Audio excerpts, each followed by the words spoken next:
안녕하십니까. 사주 명리의 숲에서 인문학을 찾다.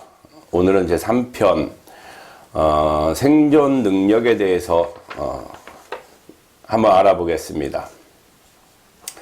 우리가 1편에서는 관운, 조직 내 직장생활, 가정도 관이다. 그렇게 얘기해서 관에 대해서 설명을 해드렸고, 두 번째에는 관에서 살기 위한 자격, 관이라는 거를, 가정이라는 관을 얻게 되면 그 안에 자격이 생기고, 또 직장, 조직에 들어가게 돼서 생활을 하게 되면 거기서도 자격이라는 게 생긴다. 그렇게 이제 설명을 해드렸는데, 오늘 이 시간에는 가정이든 조직에서든 생존 능력, 또 업무 능력, 그래서 이제 생존 능력이라고 해가지고 재능,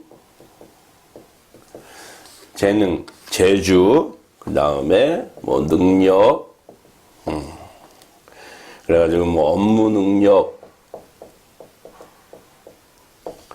그 다음에 기술 능력, 그 다음에 표현 능력, 그 다음에 언변 능력. 이러한 능력들을 가지고 조직이든 가정을 유지하기 위한 그러한 능력, 생존 능력에 대해서 한번 알아보도록 하겠습니다. 오늘도 자, A그룹과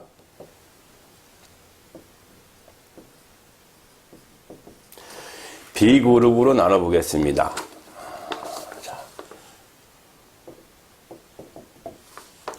자, A그룹은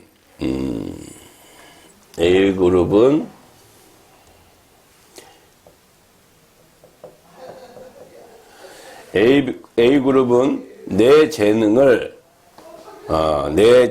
개발해서 나의 재능을 타인에게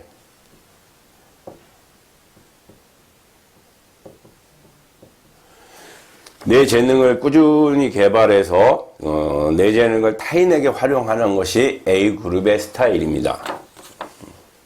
그럼 B그룹의 특징은 타인의 재능을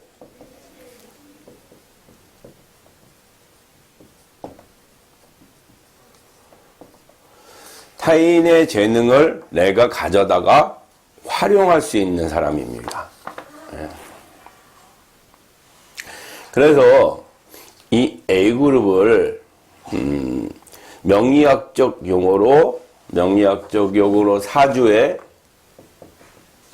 식신이라고 하는 것이 있는 경우를 A그룹이라고 하고, B그룹은 사주 내에 상관이야. 명리학적 용어로 상관이라는 것을 자기 사주에 가지고 있으면 이러한 B그룹의 활동을 하는 거고, 명리학적 용어인 식신이라는 것을 만약에 사주에 가지고 있다. 그러면 이 A그룹 같은 행동을 하게 된다.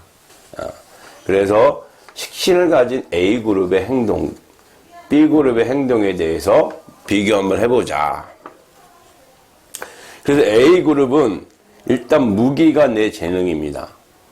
무기가 내 재능이기 때문에 내 재능을 꾸준히 조직 내에서 꾸준히 개발을 해서 타인에게 계속 활용을 해야 됩니다. 그런데 A그룹에 속한 사람이 이 재능 개발, 그러니까 조직 내에서 내 업무 능력을 향상시키고 뭐 직무 순환을 통해서 다양한 직무를 할 수 있는 그런 능력을 갖추고, 이러한 노력을 안 하고 재능 개발을 안 하고 그냥 직장 생활을 뭐 한 파트에서 꾸준히 하다 보면 이 업무의 명인은 안 됩니다. 기술에는 명인이 있어도 업무에는 명인이 안 됩니다. 업무를 너무 많이 오랫동안 한 업무를 꾸준히 하면은 요령이 생깁니다. 그리고 자기 개발을 안 하게 됩니다. 이러면은 점점 조직 내의 다른 구성원과의 그 업무적인 능력, 역량에 대한 차이가 발생하게 되고 뒤떨어지게 되니까 만약에 내 재능을 꾸준히 개발하지 않는 A그룹에 속해 있는데 재능 개발을 안 하고 있다. 그렇게 되면은 어느 쪽으로 빠지냐면 이 A그룹은 생존 능력이라는 것을 재능 개발 쪽으로 안 가고 아부, 줄, 배경 아니면 다른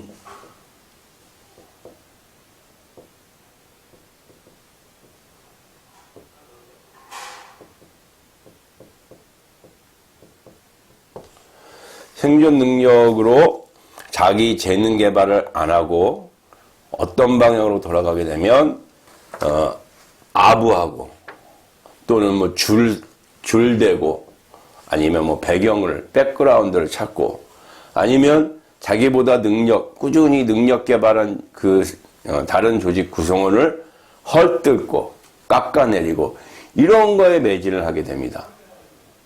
조직에서 그러한 행동으로 바뀌게 되죠. 그러니까 재능 개발을 하는 쪽으로 노력을 하는 게 아니라 재능 개발을 노력하는 게 아니고 이런 식으로 생존 능력으로 간다. 그래서 우리 명리학에서는 사실 아부도 능력이라고 합니다. 왜? 아부도 어쨌든 표현 능력이고 생존 능력이기 때문에 우리는 그렇게 표현을 합니다. B그룹은 타인의 재능을 가져다가 활용을 해야 되는 그룹입니다. 그러기 위해서는 조직 내에서 기득권으로부터 아니면 국가로부터 공식적인 검증을 통과해서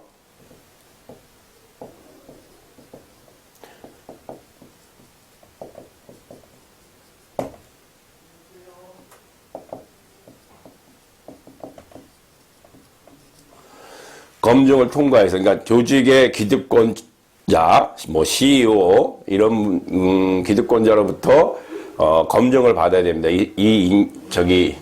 B그룹에 가지고 있는 능력치나 이런 걸 다 검증을 받고 나서 그걸 통과를 하게 되면 자격을 부여해줍니다. 그게 직급이 됐든 직책이 됐든 이런 식으로 자격을 부여받게 되므로 상대방의 재능을 가져다가 활용할 수 있는 위치에 앉게 됩니다. 그래서 B그룹은 활용 능력이 좋아야 됩니다. 자기 개발보다는 활용 능력과 조직의 다수를 위해서 활동을 해야 되는 능력을 개발을 해야 됩니다. 그래서 CEO한테 올리는 보고서를 만약에 A그룹이 작성을 하면은 그걸 가지고 B그룹에 있는 사람이 그걸 가지고 CEO한테 보고를 들어간다든지 이런 모양새가 된다는 겁니다. 그래서 B그룹은 검증을 통과해서 자격을 부여받아야 자격자가 돼서 타인의 재능을 활용할 수 있는 위치에 있게 됩니다. 그러나 만약에 검증을 통과하지 못했다. 그러면 이 B그룹도 조직 내 아웃사이더가 될 수가 있습니다.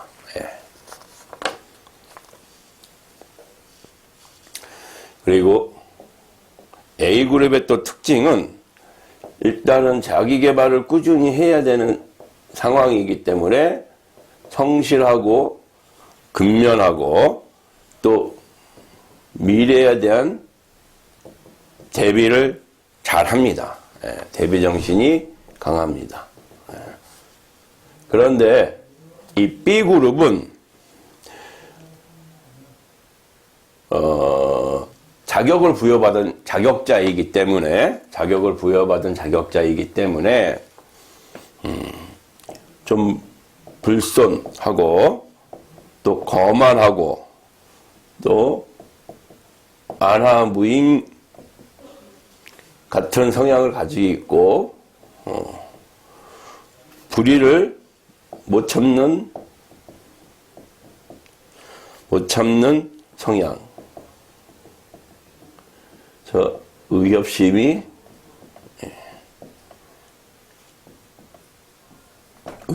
있다. 이렇게 볼 수 있습니다.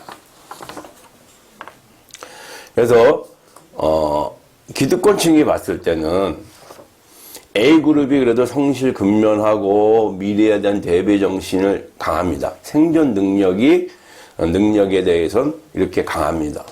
그러나 이 B그룹은 좀 불손하고 거만하고 안하무인하고 불의를 참지 못하는 의협심이 있는 그러한 성향을 가지고 있습니다. 또한 그러한 이 자격이라는 것을 일단 인정받았기 때문에 또한 이러한 행동을 나타낼 수도 있습니다.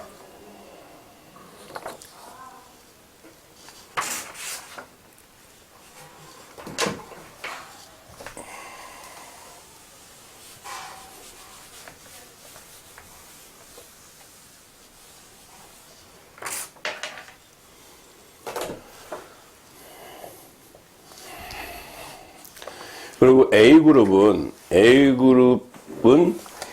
일단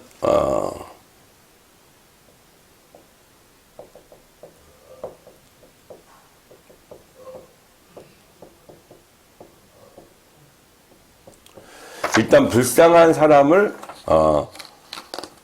잘 돌본다 이러한 평가를 받습니다. 왜냐하면 진짜 뭐 측은지심으로 불쌍한 사람들을 이제 돕는 성향도 있지만 핵심은 본인의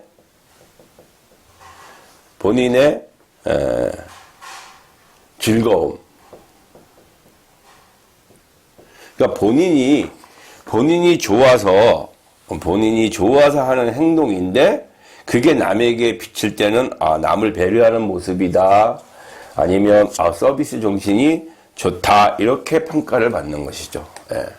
그러니까 불쌍한 사람을 돕는데 사실 그 불쌍한 사람을 돕는다는 그 모습이 내면적으로 봤을 때는 그 실질적 자기가 좋아서 하는 행동으로 인해서 남에게 배려심 많은 사람으로 보이고 서비스 정신이 좋은 사람으로 비친다 이렇게 해석할 수가 있는 것입니다. 그런데 B그룹은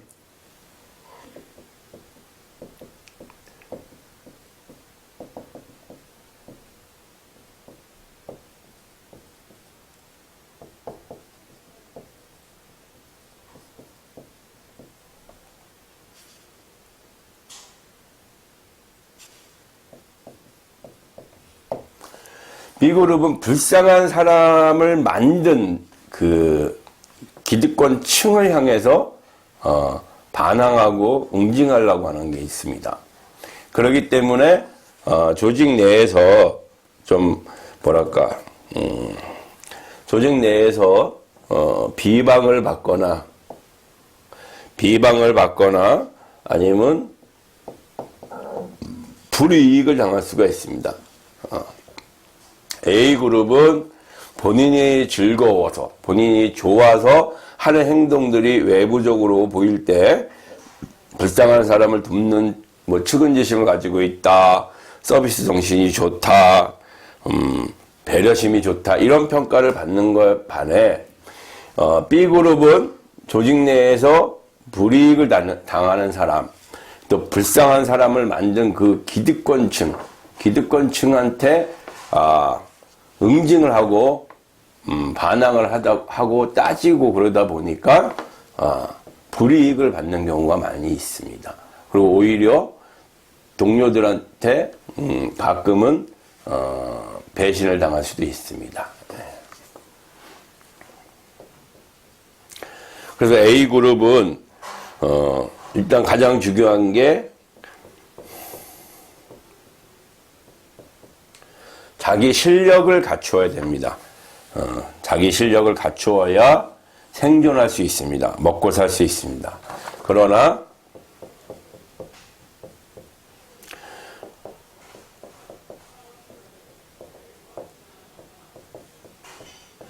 그러나 반대로 협동심이 좀 부족한 그룹이기도 합니다. 그러니까 A그룹이 생존하기 위해서 가장 중요한 게 B그룹보다 생존력에 대해서 굉장히 중요하게 생각합니다. 생존에 대해서. 그러다 보니까 일단 우선이 자기입니다. 우선이 나.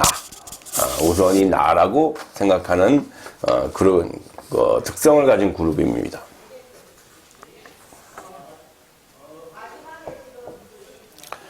그러면 B그룹은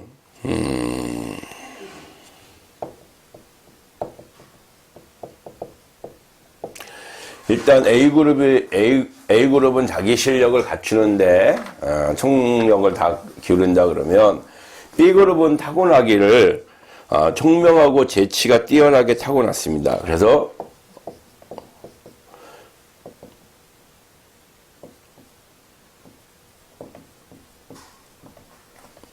무슨 일이든지 다 해냅니다. 일만 맡겨놓으면 수단과 방법을 안 가리고 그 일을 해냅니다. 그리고 뭐 일이나 장소에 대한 변화 이런 거에 대한 적응력 또한 뛰어납니다. 그리고 임기응변이 강합니다. 그래서 회사에서 봤을 때는 이 B그룹을 활용하기는 상당히 좋습니다. A그룹은 꾸준히 가는, 그러니까 튀지 않는 그룹이 A그룹이기도 합니다. A그룹은 튀지 않고 있는 듯 없는 듯 꾸준히 그 자리를 지키는 사람이라면 이 B그룹은 기득권층이 볼 때는 눈에 좀 띄는 그룹이다. 그리고 A그룹이 봤을 때는 굳이 꼭 저렇게까지 해야 되냐, 조직생활을 하면서 뭐 이런 식으로 이해를 못하는 존재이기도 합니다. 그렇지만 또 B그룹에서 봤을 때는 A그룹이 답답해 보일 수도 있습니다. 그렇죠?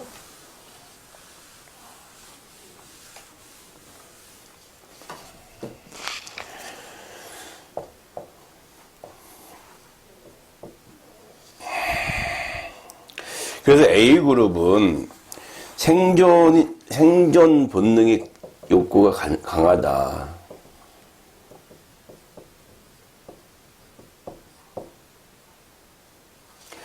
A그룹은 생존 본능 욕구가 강하다 보니까 꾸준히 자기 개발한다는 건 사실 직장생활하면서 꾸준히 자기 개발을 한다는 건 쉽지는 않습니다. 굉장히 부단한 노력이 필요합니다. 그렇기 때문에 대부분은 어느 순간이 가면 자기 개발을 잘 안 합니다. 그리고 또 이 뭐 직무 순환이 많은 회사 같은 경우에는 뭐 직무가 바뀌니까 또 거기에 적응하기 위해서 또 공부도 하고 자기 개발도 하겠지만 직무 순환이 잘 안 되는 조직에서 한 분야에 계속 오래 있다 보면 자기 개발에 대한 것이 소홀해지고 어떠한 현상이 일어나냐면 A그룹은 특징이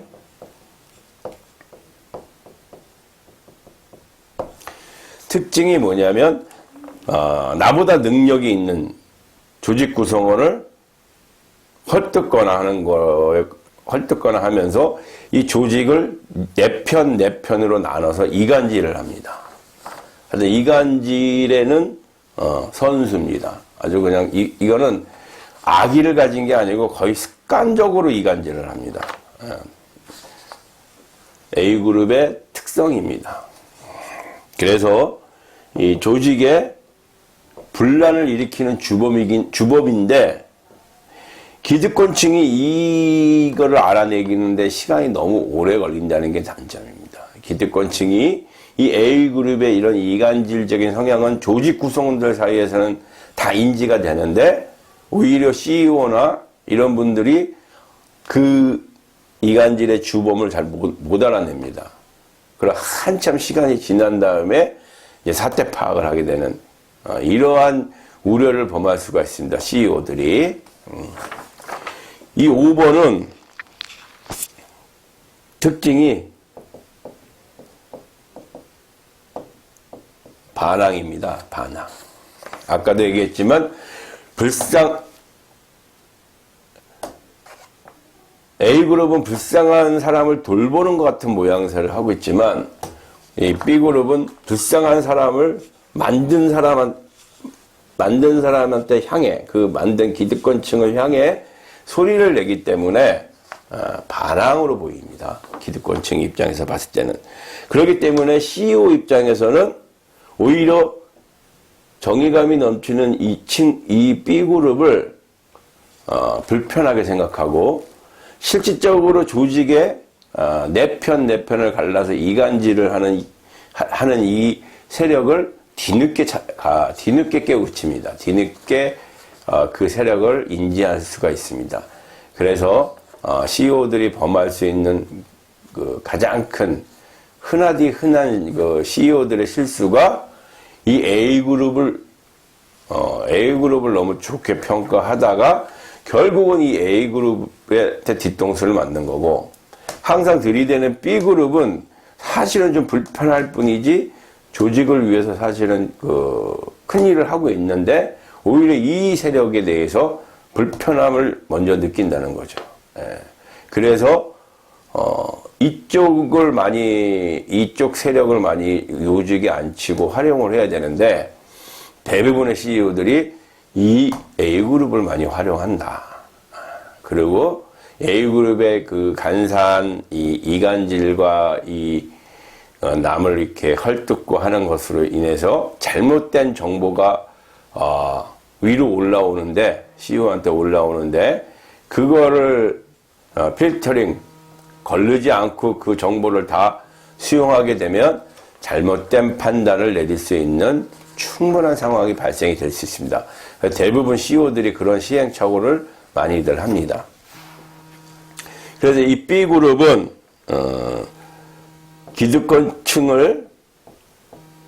기득권층의 그 약자를 보호하고 또 그 비기득권 편에 서서 대변을 하다 보니까 이 기득권층으로부터 명령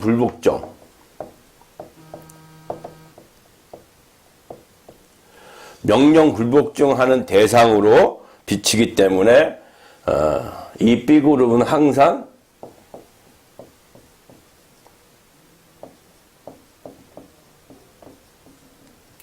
구조조정의 대상자들이다라고 생각을 하고 있습니다.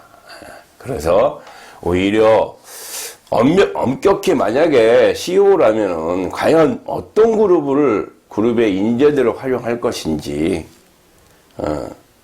뒤늦게 이쪽 세력의 진실을 깨닫고 나서는 수습을 사퇴하기에는 너무 조직이 많이 병들어 있는 경우도 발생할 수 있다. 그래서 내가 조직 구성원이라면 A그룹에 속하는지 B그룹에 속하는지도 한번 생각해 보시고, 만약에 CEO라면 내가 이러한 그룹을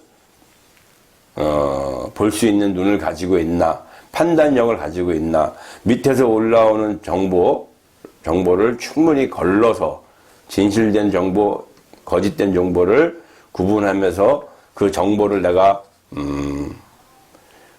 받아들여서 조직 구성을 이끄는데 활용하고 있는지, 아니면 편협된 잘못된 정보를 수용하면서 그걸로 조직을 끌고 가는지도 한번 생각해 봐야 되고, 이러한 생존 능력은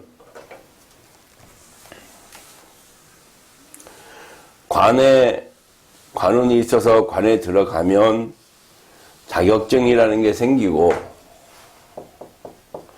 관운이 있어서 관에 들어가면 자격운이라는 게 생겨서 자격을 얻고, 저 자격을 얻게 되면 조직 내에서 생존하기 위한 능력을 갖추려고 하고, 이 생존 능력을 갖추기 위해서 노력을 하다 보면 조직 내에 영역이라는 게 생깁니다. 나만의 영역, 또 내가 지켜야 할 영역, 아니면 또 확장하려고 하는 영역, 이런 영역. 이 영역에 대해서는 다음 시간에 조직 내에 내가 어떠한 모양으로 A그룹과 B그룹을 나눠서 그 영역에 대한 영역 확보에 대해서 어떤 스타일을 가지고 조직 내에서 활동을 하는지에 대해서는 다음 시간에 강의하도록 하겠습니다. 감사합니다.